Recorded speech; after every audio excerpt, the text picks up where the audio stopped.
Hello and welcome to Summers and Wellness. In today's episode, we will be making sauerkraut, beautiful gut health supporting food. Let's get started. So what we will need, of course, we will need cabbage, and I have 2 heads of cabbage. They are about size of my head and they are very firm, which means there is a lot of leaves inside.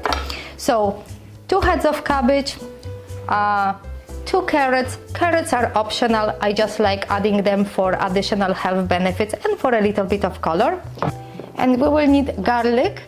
Garlic is also optional, but I like adding garlic not only for its flavor, but of course for the health benefits, which is more important for me here too. We also will need salt because salt is very important for fermentation. So we will start with chopping cabbage. My cabbage, this one has a little brown spot, so I will just remove the leaf. You want to make sure that the cabbage is nice and healthy. There is no dark spots. You want to make sure that there is also no mold, especially if you're making the cabbage later in the season, not like in the fall when the cabbage is nice and fresh. We are making this now in March, so this is cabbage from last year fall. And I will just chop this cabbage, cut it first kind of in half, and you could use mandolin to shred your cabbage. You can use food processor. I will use knife, and then I will cut this in smaller piece. It's just easier to chop. If you have mandolin, of course you can shred it on mandolin right now, and I will use my knife. So you try to shred it not too thick, but again, when the cabbage will be fermenting, it will soften. So if the pieces are a little thicker, that really will not do anything to it. I recommend, if you don't feel very comfortable with using knife, maybe mandolin would be, or food processor would be a good idea, or just take your time, don't rush. And as I'm getting here a little to the end of this, I will make it a little thicker. That's okay.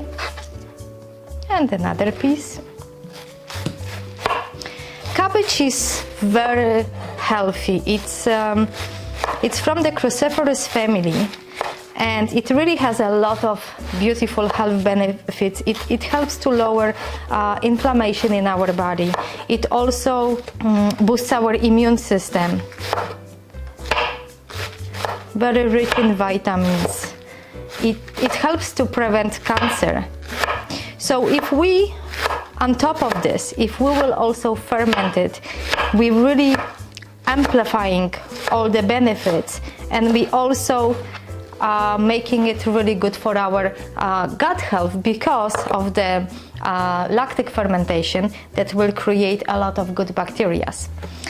We knew for thousands of years already that but fermented food is very good for gut health. And even Hippocrates, who is actually considered as a father of the modern medicine, he said that all diseases begin in our gut. So it only shows how important that healthy gut is. And in today's world, with people living under huge stress and eating fast foods and a lot of processed food, really the balance of bacteria in our gut is not there anymore. There is usually overgrowth of the bad bacteria, and by eating fermented foods, we are helping to bring the good bacteria, the good microorganisms that will actually keep the bad guys in check. Because we need the bad guys too, we just can't have them too many. We really need to have more of the good organisms that work for us and keep us healthy. They are like soldiers. So as I'm shredding my cabbage, just like that, not too thin, not too thick, I try my best. As I'm shredding the cabbage, I place it in a bowl. I wish I have a little bigger bowl. Unfortunately, I don't. So I probably will have to work with one cabbage at a time.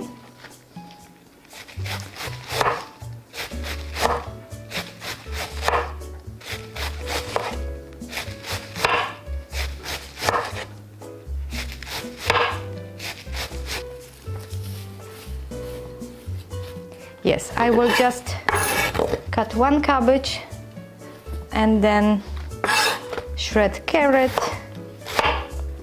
and add some salt before I move on to the second head, because I won't have enough room in my bowl. So really preparing this, it's very fast. It only the preparation, only the length of the preparation will depend on what chopping technique you choose and how fast you are with chopping. I just cut out the core from the cabbage because it's a little too tough. And what we're going to do now, we are going to take just a regular grater. Again, if you're using food processor, you can put everything in food processor. And I'm going to shred the carrot. As I mentioned, it is for a little bit of color and also for extra health benefits.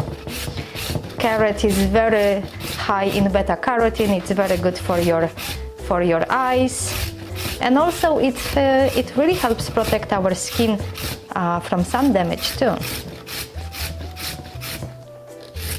Carrot juice is actually one of my favorite. I like to mix it with some apples, but this is not about making juice now. And I have head of garlic, so I'm going to take half of the garlic that I peeled, and I also going to quickly shred it on my.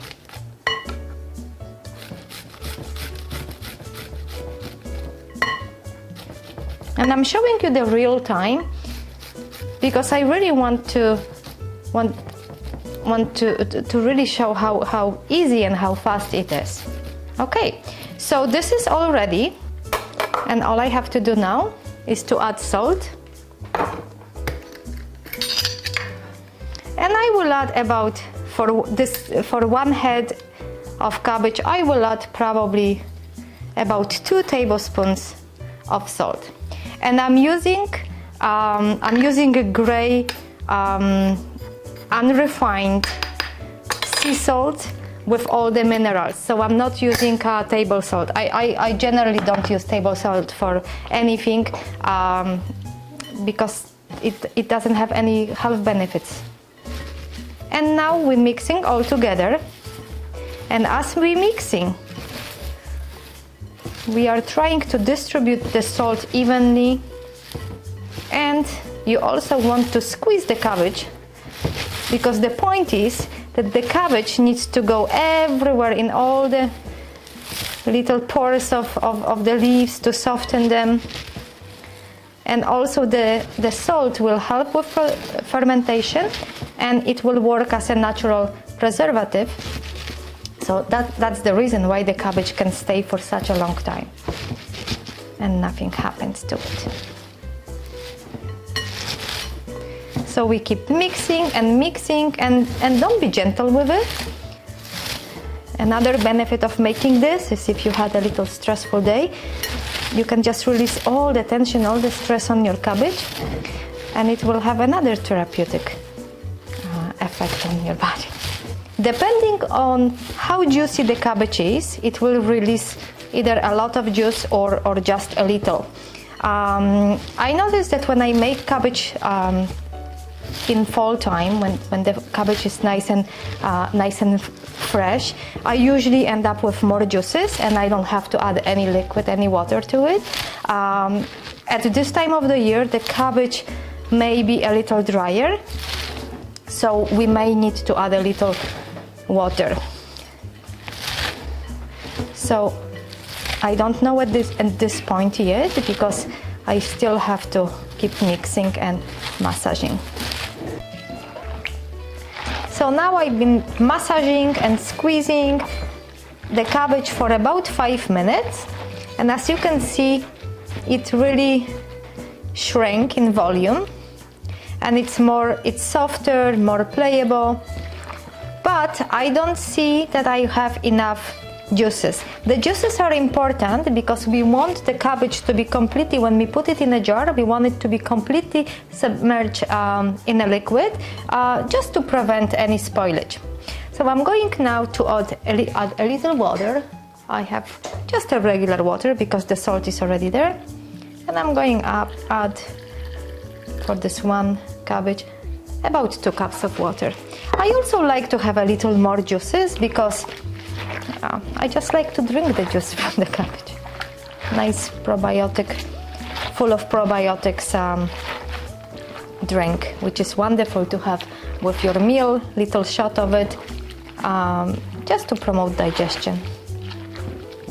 Okay, so it looks like it's done at this point, and I will be shredding later on the second cabbage because I like to make more at once.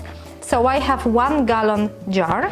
However, if you would decide to go with 1 head only, probably mason jar 2 liter would be good and big enough for it. So we are going to just transfer cabbage in the jar.